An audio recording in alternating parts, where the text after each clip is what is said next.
Hey y'all, it's time for a brand new episode of 10th Inning Talk. I'm your girl April, also known as All About April on all social media platforms. And as usual, I'm here to deliver the latest and greatest in both professional and collegiate softball and baseball news. I always give a shout out to my guys, beginning with Flobo. Y'all know that I am back in school, and so I have absolutely been tuning in to his podcasts, and he has been uploading some to YouTube as well. So if you have not checked out In the Booth through the Black Baseball Mixtape, please make sure you go on ahead and do it. I promise you, you will absolutely enjoy those episodes. And then, of course, my guy Cheats always delivers the latest in Black baseball news with Finish Your Breakfast. I repost them to my IG stories as well. So be sure to check that out every morning on Instagram. And then, of course, the Black Baseball Mixtape also has articles online to keep you well adept at everything that is going on. And we also have comics. That's right. Black Baseball Mixtape has comics. And I'm telling you, as an educator with the low literacy rates, go read the comics. We can learn and also enjoy it at the same time. But without further ado, let's hop into episode number 18, which I have titled All About We're in Alignment.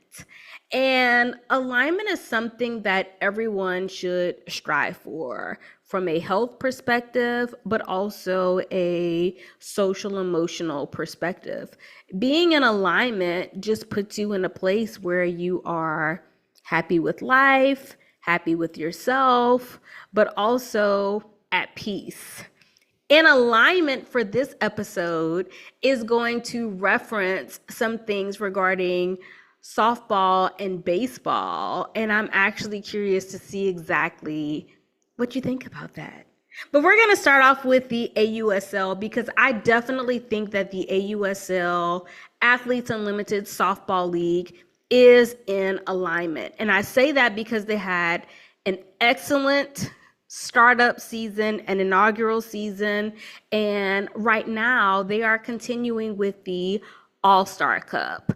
Remember, with the All-Star Cup, the teams change weekly, but this is also an individual competition. So you get scored based on how many runs you score, if you do catches, steal bases. If you pitch very well, you also can have points taken away based on the things that I mentioned too. So I think that this is really, really fun. And I actually would love to see MLB adopted in some kind of way. However, I do love the fact that the women have their very own thing too. So if you have not tuned in, the AUSL will be taking place tonight, August 19th on ESPN2. And tonight will be Team Coalic versus Team Falby at 7 p.m. Central Time. On August 20th, that's Wednesday at 9 p.m. Central Time on ESPN2, it will be Team Falby versus Team Willis.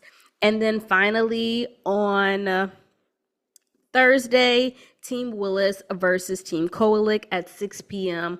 on ESPNU. So if you are a cable person, you don't have to worry about going to MLB.com or MLB.TV. We have you covered on ESPN2 and also ESPNU. Now, what exactly are the rankings right now? I think that it's important for me to give you that information so that you are aware when you are tuning in who actually has the advantage on the softball field.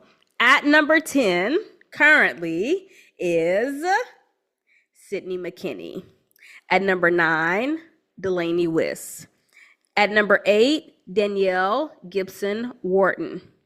At number 7, Amanda Lorenz. At number 6, Mary Iacopo. At number 5, also team captain this week, Kendra Falby. At number 4, my girl, I love her, Sarah Willis. At number 3, also team captain this week, Lexi Kilfoyle. Number 2, also team captain, Kayla Kolick. And then number 1 belongs to Rachel Garcia. So, can these players actually hold their position and continue on into next week? Also, I forgot, Team Willis is also a team captain. So, my girl Sarah, how could I forget that? So, yes, make sure you are tuned in to both ESPN2 and also ESPNU this week so that you can still be in tune with AUSL news. Now, softball is not just about the AUSL, even though y'all know I love it real bad. I love the AUSL real bad. And I think that what Kim Ng has done as commissioner in this inaugural season is absolutely fantastic. And it just leaves so much more excitement for us to be able to have. I will also say before I move on, the AUSL All-Star Cup is taking place in Rosemont, Illinois this week. So if you are in the area and want to tune in to the ladies firsthand, then go see them because it's absolutely exciting, and be one of those people who is able to contribute to the sold out crowds. Softball is not just doing well in the AUSL. Over the past week, the women participated in the World Games in China. Not only did they participate, they won it all. That's right. Our ladies, Team USA, won the gold. Go USA. And I'm just really, really ecstatic about it because we know that our women, they know how to put on a show. They know how to play the game well. But being able to compete on a world level and win, absolutely incredible. And let me also say, they didn't just win. They were undefeated. Not a single team in the world beat our women in the World Games. So if that does not deserve an applause, I don't know what else does. I also want to give a shout out to my fellow alum, Savannah Jacquish, because in the final game, she did score a 3-run homer. They ultimately went on to win 5-0, but that 3-run homer gave them the upper hand in that game. Also, shout out to Tiara Jennings, who was named the overall MVP of the World Games. For me, softball is just in such a great place right now. And I'm happy to be able to see exactly what it means as a woman who grew up to be able to play it. But to see the opportunities that exist, there are no words for it. Last week, I talked about Jen Powell and how her being the first woman to umpire in a Major League Baseball game was so significant. If you didn't tune into episode 17, please make sure that you do so. It's so important for young women and young girls to be able to see the opportunities that exist for us.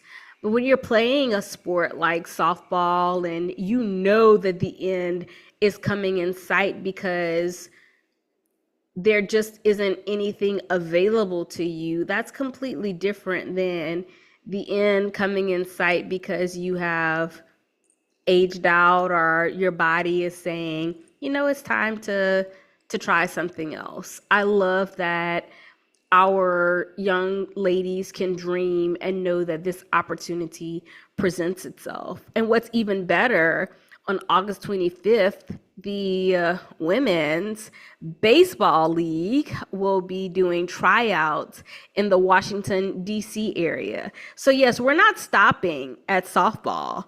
We're going to keep going with women's baseball as well. And I'm interested to see exactly where all of this will take us. Y'all know that I'm fully supporting and behind 100%. And I just believe that all of these things is going to lead not just for our young women, but it's given everybody the opportunity to enjoy great sports. And that is the thing that we all have to remember as we take in and embrace what the AUSL, what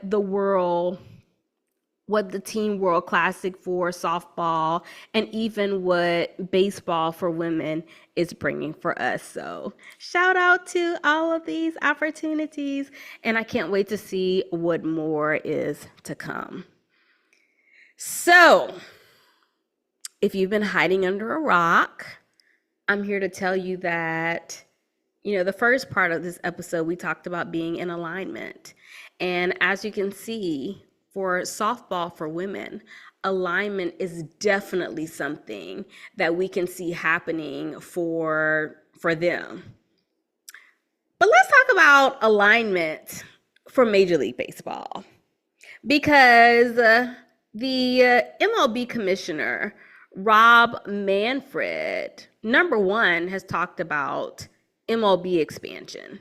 So that means 2 more teams will be added, and more than likely before he exits as commissioner around 2029, 2030, okay? But where will those expansion teams be? I'm going to tell you, I talked about this on the Black Baseball Mixtape last night, and I highly, highly suggest you go and listen. We are live every Monday night on YouTube, on Instagram, on Facebook, so be sure to check us out. But one of the places I would love to see is Nashville. I believe that Nashville is a baseball town. If you know anything about Tennessee, they not only need one, they deserve one. Baseball in Tennessee is just that girl. And I'm actually shocked that they haven't had one. And it's even more shocking when you see how people don't attend games in certain areas. And I know that there are a lot of factors that go into that. But when you watch the University of Tennessee and Vanderbilt and even some of the other smaller schools, they do a great job of getting people to want to go play there, and also showing out with great baseball. So why not give them the opportunity to do it through Major League Baseball as well? There are a couple of other people who also believe that bring Montreal back. Y'all remember the Montreal Expos?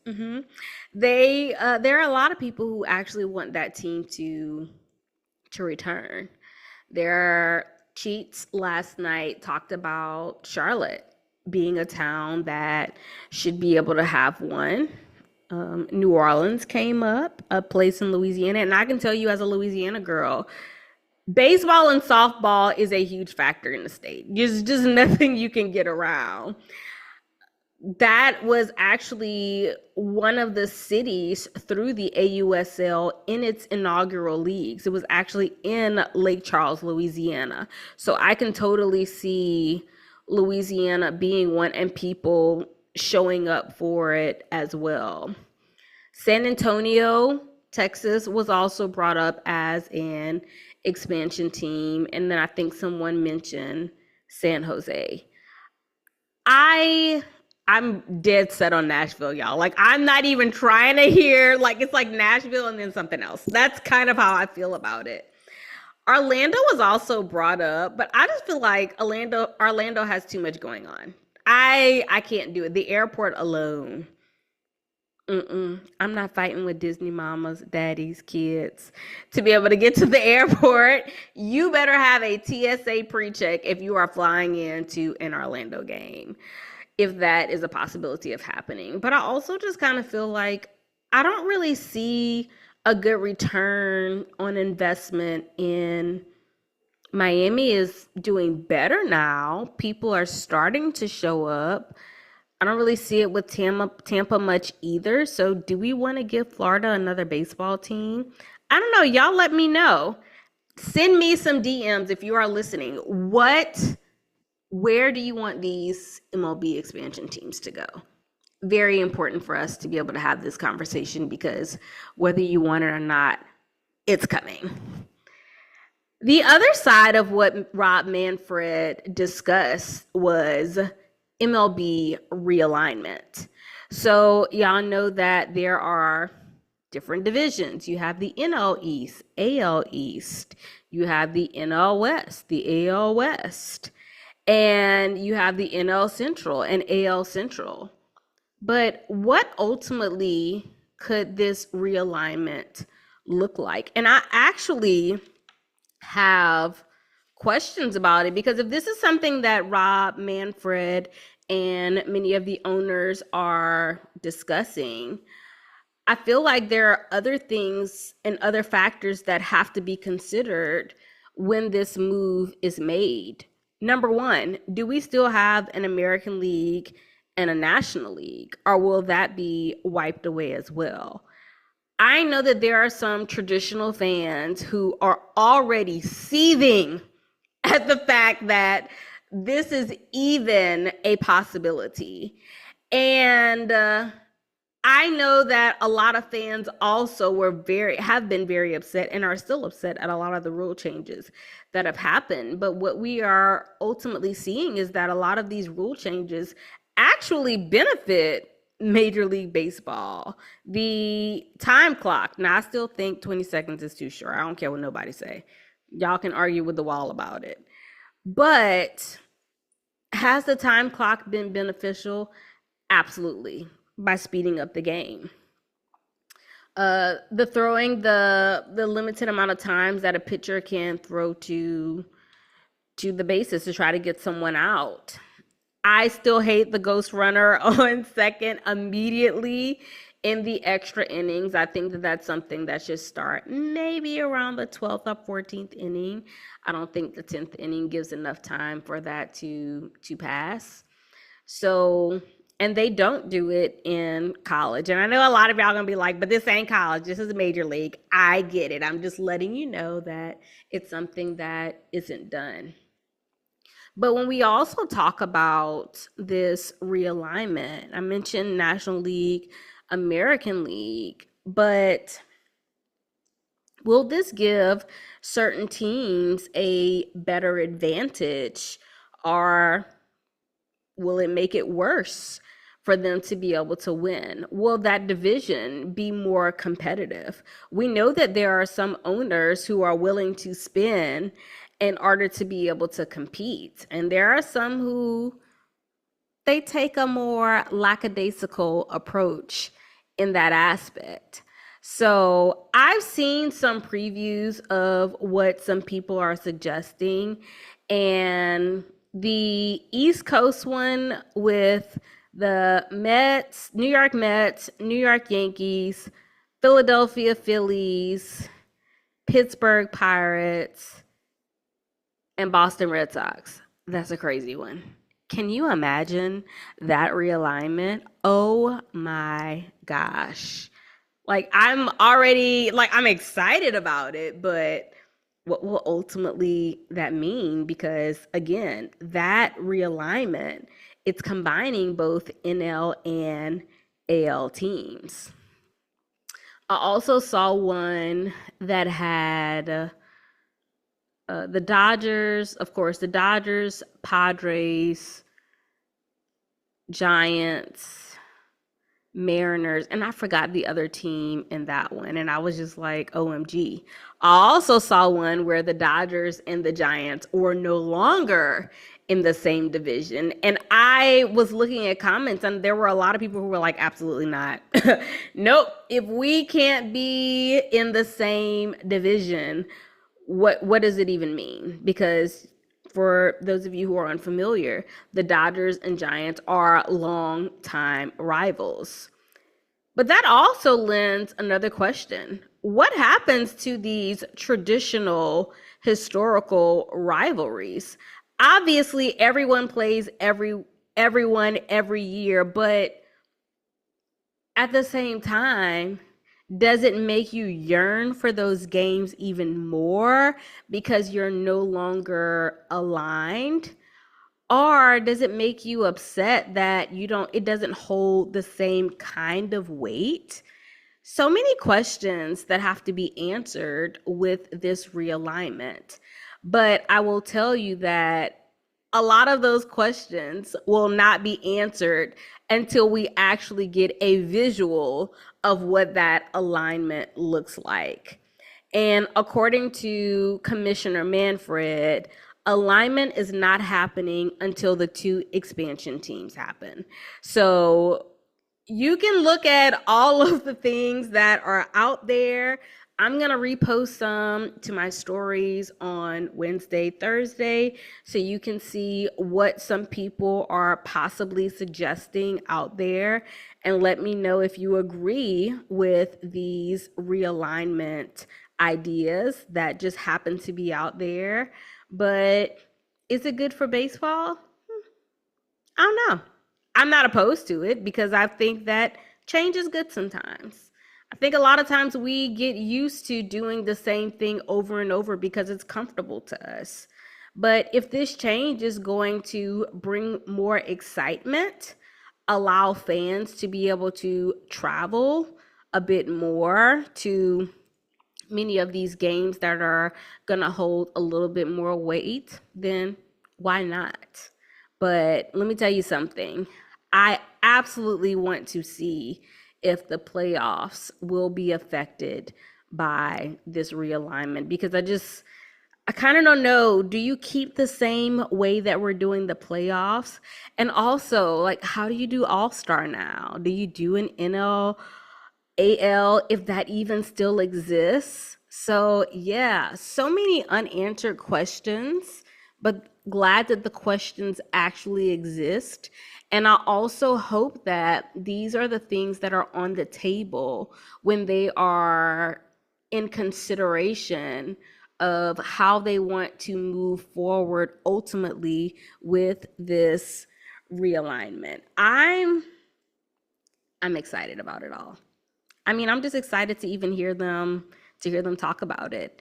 And the last thing I will say is, even if you don't agree with it, it's good to know that there are people in these rooms who are thinking about how can we continue to move baseball forward. It's very important for us to not be stagnant and comfortable, especially with us seeing a rise in more people being interested in both baseball and softball. When school started last week, I had so many kids who were telling me that they loved baseball. They played baseball. And of course, they all knew Shohei Ohtani. But it's important for us to continue to move the needle where we don't just keep the people who watch. We also encourage others to want to watch and embrace a sport that we have loved our whole lives. And the invitation is there as long as, of course, it's done in decency, respect, and order, which ultimately creates a great alignment. So thank y'all so much for tuning in to 10th Inning Talk. I hope that this episode gave you some great details in regards to the MLB realignment. Also, Team USA softball team winning the gold. And of course, the AUSL Cup, which is taking place this week, August 19th, 20th, and 21st on ESPN2 and ESPNU. As always, be sure to tune into In the Booth. Be sure to tune into Instagram with my guy Cheats for finishing your breakfast every morning. And, I'm always here, 10th Inning Talk. Also, I'm live with the Black Baseball Mixtape every Monday night. And it's just always a great day to be a baseball and a softball fan. Bye, y'all.